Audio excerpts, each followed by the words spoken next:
Et c'est une date qui a marqué les salles, la fermeture des salles de spectacle. C'était le 30 octobre dernier, le monde du spectacle vivant. Aujourd'hui oscille entre colère et désespoir. On en parle avec Christophe Meillan, qui est producteur de spectacle. Bonjour. Oui, bonjour. Bonjour Patrick. Il y a une mobilisation d'intermittents du spectacle qui se mobilise dans beaucoup de théâtres, à l'Odéon, Philharmonie, à Pau, à Châteauroux ces derniers jours, parce que le monde du spectacle est complètement à l'arrêt aujourd'hui. C'est ça. Quel est l'état d'esprit de l'ensemble en fait de ce monde du spectacle vivant, sachant quand même qu'il y a une prise en charge par l'État?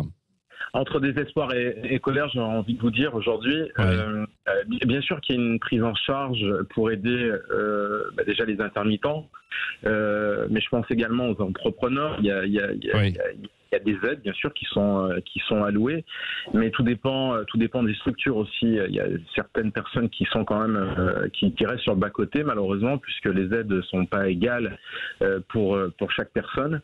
Maintenant, oui, on est tous un petit peu, on regarde un petit peu les choses passer. Bien sûr, c'est compliqué de se révolter totalement, puisque voilà, on est quand même aidé. Vous assistez un peu impuissant, évidemment, à ça. Est-ce que pendant ce temps, on prépare quand même de nouveaux spectacles en se projetant avec des dates potentielles?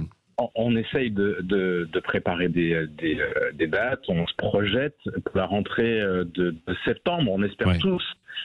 Mais comme vous, certainement à la radio, comme toutes les personnes qui nous écoutent ce matin, on espère tous que tout ça va s'améliorer.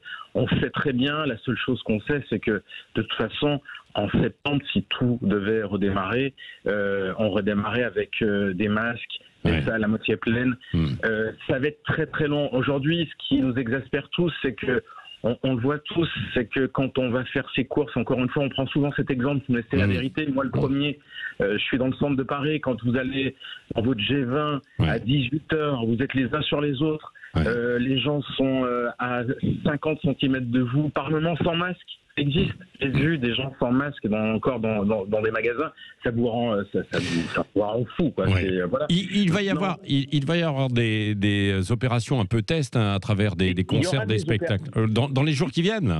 Il y aura des opérations test, mais si on regarde ce qui s'est passé à l'étranger, on s'aperçoit que chaque directeur de théâtre, chaque producteur, avant cette crise, avait pris toutes les mesures pour respecter les gestes barrières. Donc, on sait très bien que de toute façon, c'est pas dans ces lieux que se transmettait le virus. Donc, oui, on comprend tout ce qui se passe. On est des gens responsables, on est des adultes, mais en fait, c'est les demi-mesures, j'avance, je recule, ce qui s'est passé encore avec le vaccin, même si ça n'a rien à voir. Mais ce que je veux dire par là, c'est que on pense avoir une perspective. Il y avait une réunion la semaine dernière.